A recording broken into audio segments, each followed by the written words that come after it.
आप capital TV Uttar Pradesh देख रहे हैं। मैं हूं आपके साथ समीक्षा तिवारी। उत्तर प्रदेश के अलग अलग शहरों में हजारों अभ्यर्थी दरोगा भर्ती परीक्षा देने के लिए परीक्षा केंद्रों के बाहर खड़े थे, लेकिन क्या किसी ने सोचा था कि उसी परीक्षा के एक छोटे से सवाल से इतना बड़ा विवाद खड़ा हो जाएगा?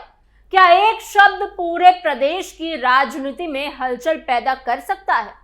क्या एक प्रश्न पत्र की एक लाइन समाज की भावनाओं को आहत कर सकती है? और अगर ऐसा हो जाए तो उसकी जिम्मेदारी किसकी होती है? ये सब आपको हम बताएंगे अपनी आज स्पेशल स्टोरी में। पंडित विकल्प पर उठा सवाल, पेपर सेटर्स को सख्त निर्देश। दरअसल उत्तर प्रदेश में दरोगा भर्ती परीक्षा 2 दिन तक चलने वाली परीक्षा थी और रविवार को इसका आखिरी दिन था। पहले दिन यानी शनिवार को जब अभ्यर्थी यानी एस्पिरेंट्स ने सामान्य हिंदी का क्वेश्चन पेपर देखा तो उसमें एक सवाल ने सबका ध्यान खींच लिया। सवाल था कि अवसर के हिसाब से बदल जाने वाले व्यक्ति को क्या कहा जाएगा। इसके 4 विकल्प दिए गए थे। पहला पंडित, दूसरा अवसरवादी, तीसरा निष्कपट और चौथा सदाचारी। देखा जाए तो इसका सही जवाब अवसरवादी है, लेकिन विकल्पों में पंडित शब्द शामिल होने की वजह से कई लोगों ने इसे गलत बता दिया। उनका कहना था कि पंडित शब्द को इस तरह से नेगेटिव वे में रखना उचित बिल्कुल भी नहीं है और इससे ब्राह्मण समाज की भावनाएं आहत हो सकती हैं। जैसे ही ये सवाल परीक्षा के बाद बाहर आया, सोशल मीडिया पर इसकी चर्चा शुरू हो गई। कई लोगों ने इस सवाल की तस्वीर साझा की और अपनी राय लिखी। कुछ लोगों ने इसे एक बड़ी गलती बताया तो कुछ लोगों ने कहा कि ऐसा सवाल पूछना ही नहीं चाहिए था।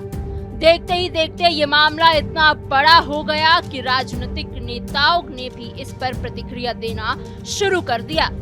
उत्तर प्रदेश के डिप्टी सीएम ब्रजेश पाठक ने कहा कि यह मामला स्वीकार्य नहीं है और इसकी जांच कराई जाएगी। उन्होंने कहा कि जो भी इस गलती के लिए जिम्मेदार होगा उसके खिलाफ कार्रवाई की जाएगी। इस विवाद के बीच उत्तर प्रदेश पुलिस भर्ती और प्रोन्नति बोर्ड ने भी अपनी प्रतिक्रिया दी। रविवार सुबह बोर्ड ने सोशल मीडिया प्लेटफॉर्म एक्स पर एक पोस्ट जारी की जिसमें कहा गया कि परीक्षा केंद्रों पर एस्पिरेंट्स की धार्मिक पहचान से जुड़े प्रतीकों को हटाने के लिए मजबूर नहीं किया जाएगा। बोर्ड ने साफ कहा कि कलावा, मंगलसूत्र जैसे धार्मिक या सांस्कृतिक चिन्ह उतरवाने की कोशिश नहीं की जाएगी। अगर कहीं ऐसा मामला सामने आता है तो जिम्मेदार कर्मचारियों के खिलाफ डिसिप्लिनरी प्रोसीडिंग्स की जाएगी। दरअसल परीक्षा के एक दिन पहले कुछ परीक्षा केंद्रों से ऐसी खबर सामने आई कि स्टूडेंट्स के हाथों में बांधा कलावा कटवाया गया और कुछ महिला स्टूडेंट से मंगलसूत्र उतरवाने के लिए भी कहा गया। इन खबरों के सामने आने के बाद काफी नाराजगी देखने को मिली। इसके बाद भर्ती बोर्ड ने तुरंत निर्देश जारी किए कि इस तरह की कोई भी कार्यवाही नहीं की जाएगी। रविवार को परीक्षा के दूसरे दिन कई केंद्रों पर माहौल थोड़ा अलग दिखाई दिया। स्टूडेंट्स के हाथों का कलावा नहीं काटा गया और महिला अभ्यर्थियों से मंगलसूत्र भी नहीं उतरवाए गए। हालांकि सुरक्षा के नियमों के तहत गले के चेन, हाथों के कंगन, कड़े, जूते और बेल्ट उतरवाए गए। अधिकारियों का कहना था कि ये सब परीक्षा की पारदर्शिता बनाए रखने के लिए किया जाता है। इस पूरे मामले पर मुख्यमंत्री योगी आदित्यनाथ ने भी संज्ञान लिया। उन्होंने सभी भर्ती बोर्ड और अध्यक्षकों को निर्देश दिए हैं कि किसी भी व्यक्ति, जाति, धर्म या समुदाय से जुड़ी आस्था और सम्मान के साथ कोई भी आपत्तिजनक टिप्पणी नहीं होनी चाहिए। उन्होंने कहा कि इस तरह की बातें बिल्कुल भी बर्दाश्त नहीं की जाएगी। मुख्यमंत्री ने ये भी कहा कि जो लोग बार बार ऐसी गलतियां करते हैं उन्हें तुरंत प्रतिबंधित यानी बैन किया जाएगा।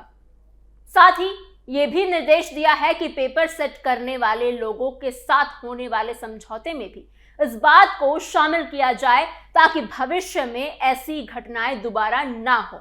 इस मामले को लेकर भाजपा के कुछ ब्राह्मण विधायकों ने भी नाराजगी जताई।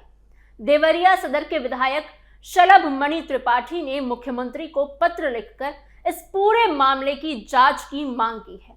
उन्होंने कहा कि ये सिर्फ एक सामान्य गलती नहीं लगती है, बल्कि इसके पीछे कोई साजिश भी हो सकती है।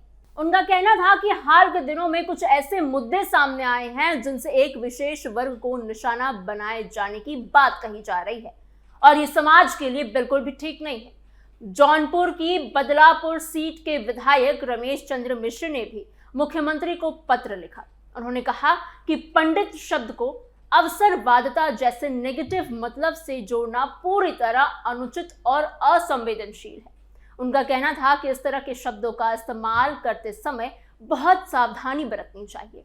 वहीं बांदा सदर के विधायक प्रकाश द्विवेदी ने भी कहा कि पंडित शब्द का अर्थ विद्वान या ज्ञानी व्यक्ति से जुड़ा होता है, और उसे इस तरह के नकारात्मक संदर्भ में जोड़ना कहां तक सही माना जा सकता है। ब्राह्मण समाज की भावनाएं आहत, ब्राह्मण मुद्दों पर सक्रिय होती राजनीति। सहारनपुर के पूर्व सांसद राघव लाखन पाल शर्मा ने भी मुख्यमंत्री को पत्र लिखकर इस मामले पर कार्रवाई की मांग की। उन्होंने कहा कि दरोगा भर्ती परीक्षा के पेपर के विकल्पों में पंडित शब्द का जिस तरह से इस्तेमाल किया गया है, उससे ब्राह्मण समाज की भावनाएं आहत हुई है। उन्होंने कहा कि किसी भी समाज की गरिमा और सम्मान के साथ इस तरह का खिलवाड़ स्वीकार नहीं किया जा सकता। दरअसल पुलिस से जुड़ी परीक्षाओं के प्रश्न पत्र यानी क्वेश्चन पेपर तैयार करने की प्रक्रिया काफी गोपनीय होती है। इसके लिए बड़ी संख्या में सवाल तैयार किए जाते हैं, फिर उनमें से कुछ सवालों को चुनकर क्वेश्चन पेपर बनाया जाता है। उदाहरण के तौर पर अगर 50 सवालों का क्वेश्चन पेपर तैयार करना है तो उसके लिए कई 100 सवाल पहले से तैयार किए जाते हैं, फिर अलग अलग सेट बनाए जाते हैं और उनमें से कुछ सवाल चुने जाते हैं। पेपर कौन तैयार करेगा, कहाँ छपेगा और किस तरह से परीक्षा केंद्र तक पहुंचेगा, ये सब बहुत ही गोपनीय तरीके से किया जाता है और इस पूरी प्रक्रिया पर कड़ी निगरानी रखी जाती है।